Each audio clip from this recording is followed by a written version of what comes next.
Good evening. It's Tuesday, the 3rd of June, and here's what's making news around the world on World News Tonight. Bolstering bonds. India's Modi welcomes Paraguay's president in his first state visit to the country. Jailbreak alert. Karachi under vigilance following one of its worst ever prison escapes due to earth tremors. Green goals. A solution to pollution is on the horizon as Australian researchers make a breakthrough in plastic-eating fungi.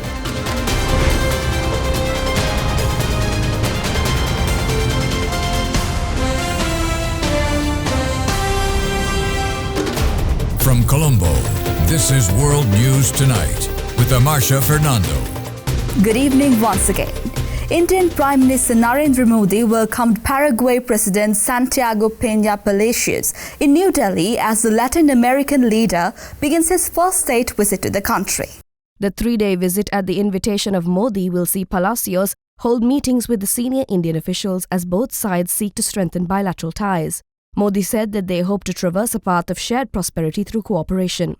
Palacios is scheduled to meet Indian President Draupadi Murmu, who is expected to host a banquet for him. Palacios will also meet with business and industry representatives in Mumbai, the financial capital, during his visit. India and Paraguay have established diplomatic ties since the 13th of September 1961. Over 200 prisoners escaped in the southern Pakistani city of Karachi after they were permitted to leave their cells following a series of earthquake tremors. Broken windows and shattered glass littered the floors of Malay prison in Pakistan's largest city of Karachi in the aftermath of a jailbreak the night before. It was said that the prison break was one of the largest ever in Pakistan. Prisoners ran through the area through the night, some barefoot, chased by police, with police managing to round some up into police vans. Provincial Police Chief Ghulam Nabi Memon said that most of the inmates had been involved in small-time crimes like drug addiction. At least one prisoner was killed in the shooting, which also wounded 3 prison staff. Murad Ali Shah, the provincial chief minister, said that around 80 prisoners had so far been caught, adding that it was a mistake for the prison authorities to have allowed the inmates out of their cells. He warned those still at large to hand themselves in or face a serious charge for breaking out. Russia and Ukraine said they had agreed to exchange more prisoners of war and return the bodies of 12,000 dead soldiers, but there was no breakthrough on proposed ceasefire.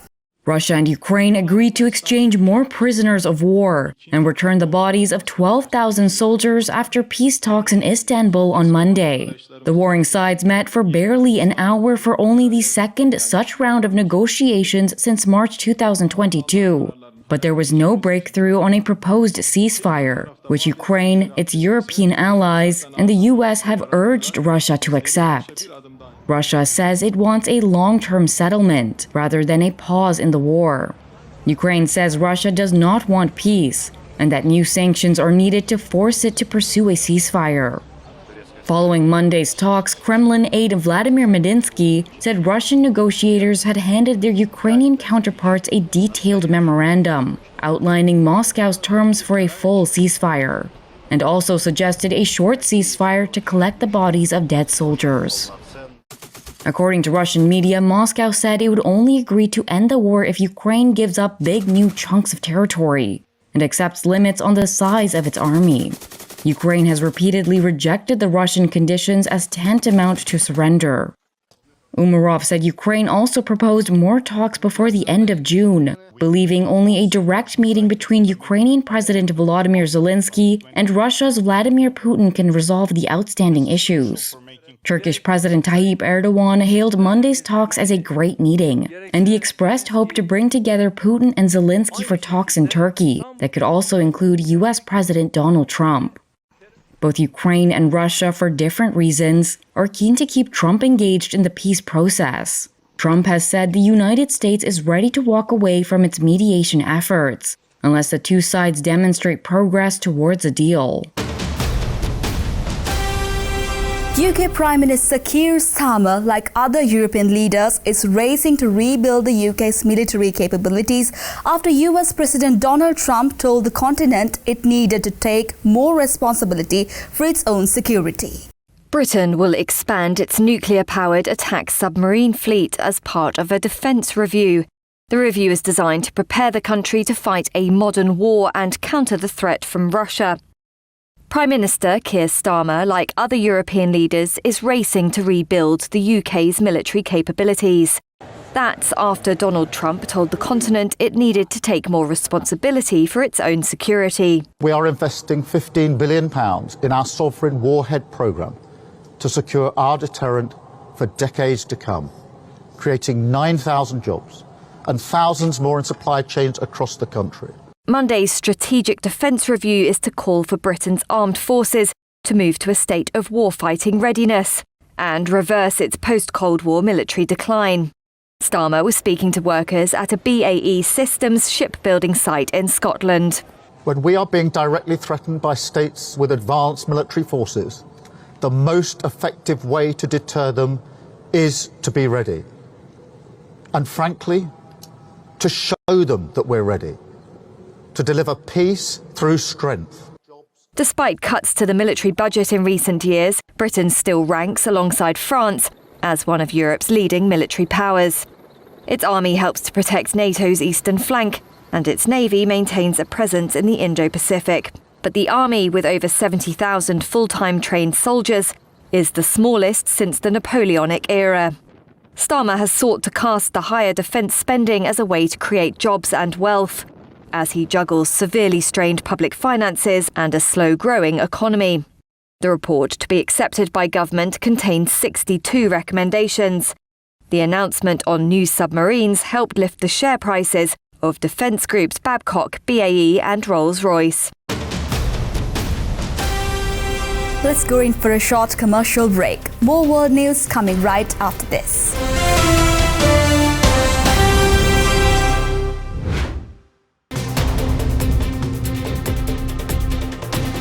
And welcome back. Millions of South Koreans voted in a snap election triggered by former President Yoon Suk-yeol's impeachment over his failed martial law bid. Polls are closing and the nation awaits the results. South Korea held its presidential election earlier today following Yoon's impeachment. Since this election is being held 2 years ahead of schedule, there will be no transitional period, something which usually lasts 60 days. South Korea's new president will be sworn in tomorrow morning. The polling station saw thousands come to vote for this deciding moment. Exit polls are projecting a win for opposition candidate Lee Jae-myung in South Korea's presidential race. The new president's term will begin soon after electoral authorities certify the results from today's votes.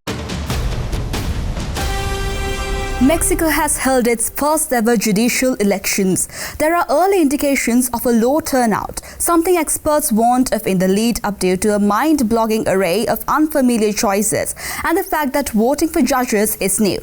Mexicans queued outside this polling station before casting their ballots in unprecedented elections. For the first time, residents in the country voted to elect judges at every level: local, federal, and even the Supreme Court. It's part of a reform championed by President Claudia Sheinbaum to prevent corruption, an initiative that appealed to some voters. But critics fear that electing judges will weaken checks and balances on government and stack the courts in favour of the ruling party. Crowds took to the streets during the elections on Sunday to voice their opposition. The candidates were vetted and proposed by commissions, but some have caused concern among NGOs and the international community.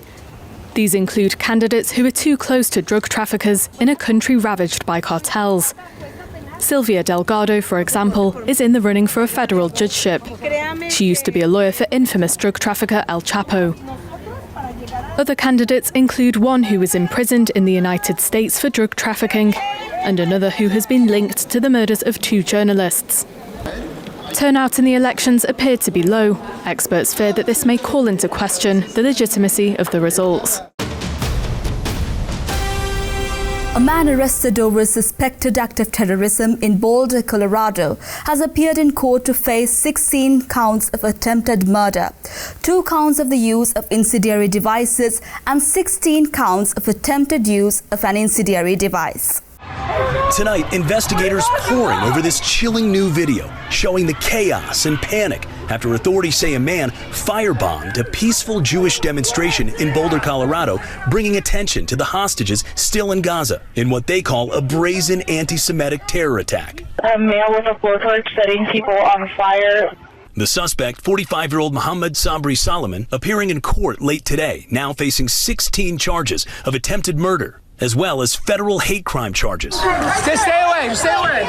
Authorities say the suspect dressed as a gardener to avoid looking suspicious Sunday when he yelled "Free Palestine" and tossed 2 Molotov cocktails into a crowd peacefully marching. Tonight, authorities raising the number of victims. Now, 12 people injured, some critically burned. They range in age from 52 to 88 years old, including, officials say, a Holocaust survivor. And tonight, authorities say the suspect confessed, saying he had been planning this for a year, waiting until after his daughter graduated high school to conduct the attack. There were 16 unused Molotov cocktails within arm's reach of the subject at the time of his arrest. Authorities saying the suspect allegedly learned how to make them on YouTube, also finding a backpack weed sprayer filled with gasoline. Officials say he specifically targeted the Zionist group that had gathered in Boulder after learning about the group from an online search. And when he was interviewed about the attack, he said he wanted them all to die. He had no regrets, and he would go back and do it again. The FBI saying he drove to Boulder from this home in Colorado Springs, where he lived with his wife and 5 children, working as an Uber driver, stopping for gasoline on the way. Authorities searching that home overnight. If we uncover evidence that others knew of this attack or supported the subject in this attack, rest assured that we will aggressively move to hold them accountable to the fullest extent of the law. Officials tonight say the suspect was born in Egypt and lived in Kuwait for 17 years before moving to Colorado 3 years ago. But DHS says he was in the country illegally. I was able to identify that he had overstayed his visa. While he did have a work authorization permit, it was expired. No. It comes just a week after 2 Israeli embassy staffers were shot and killed outside a Jewish museum in Washington, D.C. Sir, what were you thinking? And back in April, authorities say a man firebombed the home of Pennsylvania Governor Josh Shapiro on the first night of Passover. Back in Boulder tonight, this community trying to come to grips with this latest attack. China said that Donald Trump's accusations that Beijing has violated the consensus reached in Geneva trade talks were groundless and promised to take forceful measures to safeguard its interests. China rejected accusations from the US it had broken the consensus of recent trade talks. Beijing said Monday President Donald Trump's accusations were groundless. It also promised to take forceful measures to safeguard its interests and accused Washington of seriously violating their trade truce. The comments came in response to Trump's Friday statement that China had breached a deal to roll back tariffs. But China said Monday it had implemented and actively upheld the agreement reached last month in Geneva. It further accused the US of introducing many discriminatory and restrictive measures against China. That included issuing guidance on AI chip export controls, halting sales of chip design software to China, and revoking visas for Chinese students. It did not elaborate on what forceful measures it might take in response. Beijing and Washington agreed in May to pause triple-digit tariffs for 90 days. Time for a short commercial break. We'll be right back.